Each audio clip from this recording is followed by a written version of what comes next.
Hello बच्चों, मैं पवन और स्वागत करता हूं उषा क्लासेस के इस ऑनलाइन प्लेटफॉर्म पे। बच्चों, हम पढ़ रहे हैं क्लास 12th की फिजिक्स, जिसमें हमने पिछले लेक्चर में कवर किया था कूलाम का नियम। आज हम उसी टॉपिक को आगे कंटिन्यू करते हुए कूलाम के सदिश रूप तक चलेंगे। तो आइए देखते हैं कूलाम का नियम जो हमने पढ़ा था। एक बार रिपीट करते हुए आगे चलते हैं। तो हमने देखा था कूलाम का नियम,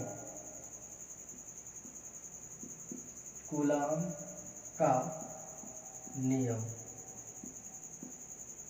कूलाम का नियम, जिसमें हमने एक फार्मूला डिराइव किया था कूलाम बल F बराबर K Q1 Q2 अपान R स्क्वायर।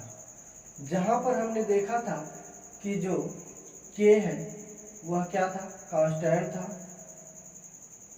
कांस्टेंट या इसको हिंदी में नियतांक बोलते हैं। और इसकी जो वैल्यू होती है वह हमने देखा था 1/4 पाई एप्सिलॉन नॉट, और इसका जो मान होता है 9 × 10⁹ और newton metre square upon coulomb square. यहाँ तक बच्चों हम पढ़े थे। अब जो है हम यहाँ पे देखेंगे कि ये एप्सिलॉन नॉट क्या है। यहाँ पर एप्सिलॉन नॉट, ये देखिए ये एप्सिलॉन नॉट क्या है, इसके बारे में हम पढ़ेंगे। एप्सिलॉन नॉट के बारे में हम पढ़ेंगे। तो बच्चों, एप्सिलॉन नॉट जो है यहाँ पर निर्वात की विद्युतशीलता है।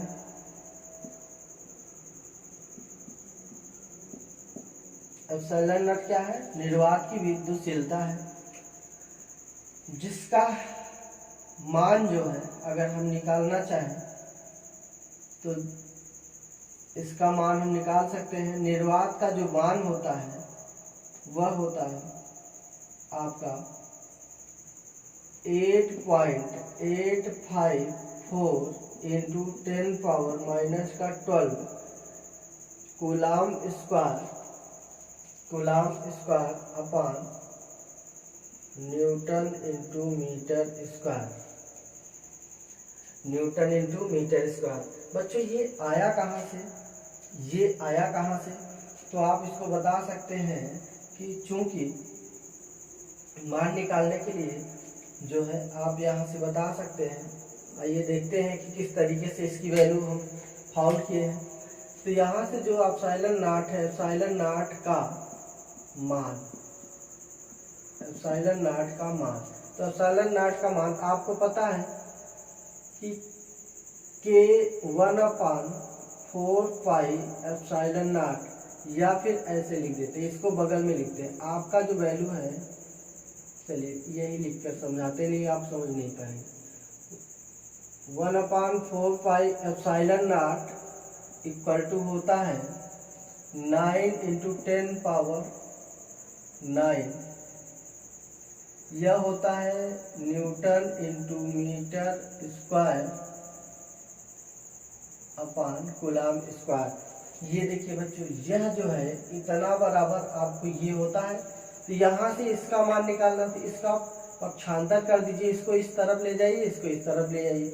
तो जब ये उधर चला जाएगा तो ये एप्सिलॉन नॉट हो जाएगा, यह आएगा तो इसके साथ आ जाएगा 1/4 पाई, उसके बाद इंटू 9 × 10⁻⁹, ये हो जाएगा newton × metre square upon coulomb square. तो ये ऊपर चला जाएगा मात्रक। तो यहाँ से देखिए ये 4 इंटू इसका मान होता है 3.14 इंटू 9 × 10⁻⁹, और ये मान हो जाएगा, कूलाम ऊपर चला जाएगा, न्यूटन × मीटर स्क्वायर। और यहाँ से बच्चों जब इसे हम सॉल्व करेंगे तो इसका सलूशन जो है आपको आ जाएगा 8.854 × 10⁻⁻12 coulomb square upon newton × metre square. ये तो होता है बच्चों किसका, इसकी वैल्यू। इसका एक और मात्रक हम लिख सकते हैं 8.854 इंटू 10⁻⁻12। इसके स्थान पर बच्चों हम लिख सकते हैं फैरड पर मीटर स्क्वायर। तो ये हो जाएगा फैरड पर मीटर स्क्वायर, इसका मान एप्सिलॉन नॉट का मान। यहाँ तक बच्चों आपको समझ आया होगा, यहाँ तक आपको समझ आया होगा। तो आइए नेक्स्ट देखते हैं, इसके आगे देखते हैं कि इसका मात्रक और सूत्र। मात्रक तो आप देख ही लिए हैं, अब आप देखेंगे इसका विमीय सूत्र। स्क्रीनशॉट ले लीजिए बच्चों, फिर हम आगे चलते हैं। चलिए अब जो है ये देखते हैं इसका जो है विमीय सूत्र। तो एप्सिलॉन नॉट का विमीय सूत्र, एप्सिलॉन नॉट का विमीय सूत्र। तो एप्सिलॉन नॉट का विमीय सूत्र देखिए क्या होगा। तो आप जो है इसका मात्रक आपको पता है कूलम्ब स्क्वायर, ठीक है। तो विमीय सूत्र जो होगा एप्सिलॉन नॉट का विमीय सूत्र, एप्सिलॉन नॉट का विमीय सूत्र बराबर कूलम्ब का स्क्वायर है। कूलम्ब का होता है 80 का स्क्वायर अपान, ये F है, बल है न्यूटन का होता है mL/(10⁻²)। उसके बाद फिर से आपका है मीटर, तो L का स्क्वायर। तो ये हो जाएगा बच्चों आपका A²T² अपान, ये दोनों को मिलाकर के हो जाएगा mL/2 टाइम यहाँ है, मतलब 2 बार यहाँ पर है और 1 बार यहाँ है, मतलब 2 घात यहाँ 1 घात यहाँ, 3 घात हो जाएगी। फिर T⁻⁻²। अब इसको ऊपर ले जाएंगे जब, ये हो जाएगा m इनवर्स, ये हो जाएगा L⁻⁻3। ये ऊपर जाएगा तो प्लस में हो जाएगा T⁴ और A⁻²।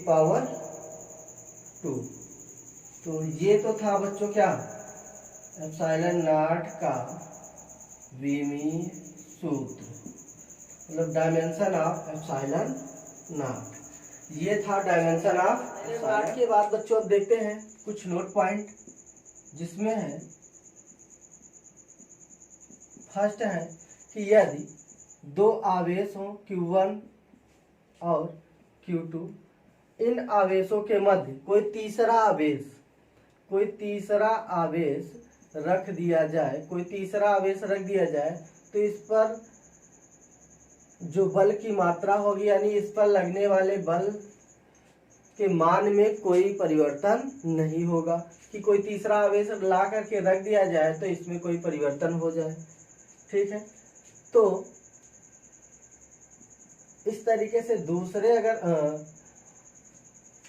नोट पॉइंट की बात करें तो दूसरा नोट पॉइंट है आपका कि यदि किसी आवेश का निकाय हो, यानी n आवेशों का निकाय हो, जैसे कि हम आपको बता दें कि 2 आवेश आपके पास हैं, तो इस पर कितने बल कार्य करेगा।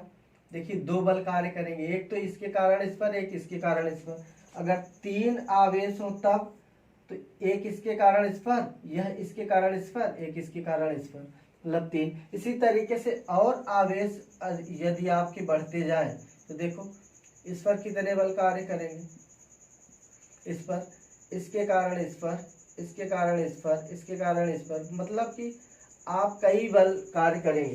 तो इन ढेर सारे बलों की गणना करने के लिए, मतलब कई बल कार्य कर रहे हो तो उसकी गणना करने के लिए यदि n आवेशों पर कई आवेश हो, n आवेश हो, तो उस पर लगने वाले बलों की संख्या n आवेशों पर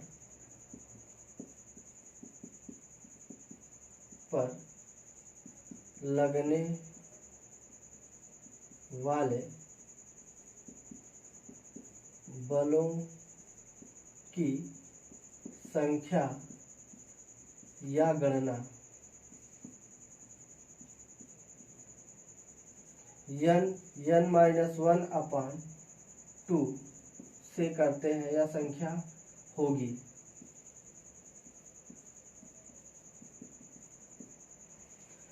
ठीक है, तो इस पे कितने बल कार्य करेंगे, जैसे हमने बताया था 2 के लिए। एग्जाम्पल के तौर पे देख लीजिए, एग्जाम्पल के तौर पे जब आपके पास केवल 2 आवेश थे तो n का मान 2 रखेंगे, तो 2 - 1/2। तो देखिए 2 में से 2 घटाएंगे, 2 × 1/2। तो इस पर देखिए कितने बल कार्य कर रहे हैं, 1 बल कार्य कर रहा है। इसी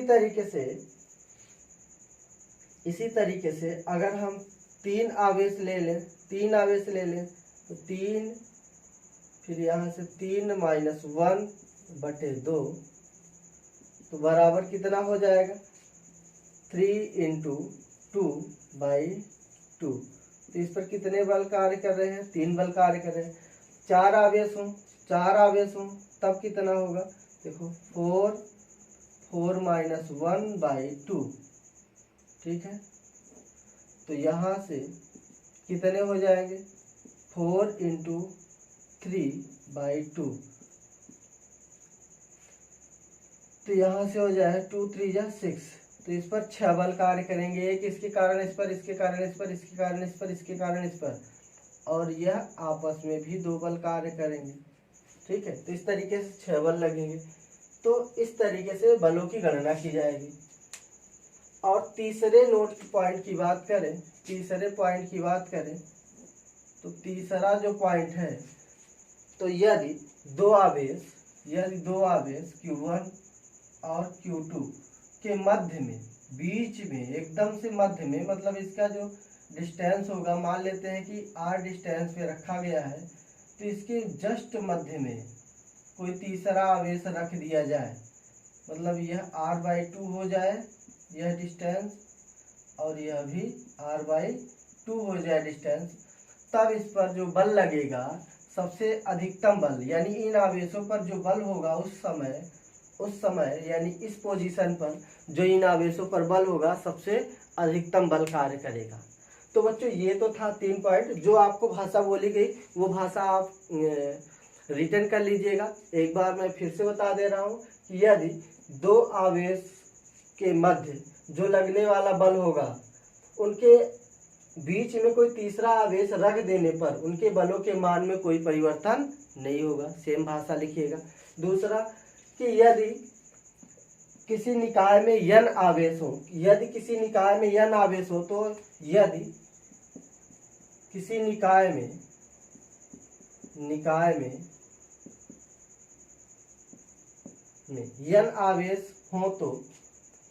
या n आवेशों पर लगने वाला बल, n आवेश हो तो उन पर लगने वाला बल, यानी बलों की गणना या बलों की संख्या जो है n-1/2 से करते हैं। दूसरा एग्जाम्पल आपको बताया गया। तीसरा जो है आपको बताया गया कि यदि आपके पास 2 आवेश हैं और उन आवेशों के मध्य में, बिल्कुल मध्य में कोई तीसरा आवेश रख दिया जाए, तो उन आवेशों पर लगने वाला जो बल होगा वह सबसे अधिकतम होगा। ये 3 पॉइंट हैं। मिलते हैं नेक्स्ट टॉपिक के साथ।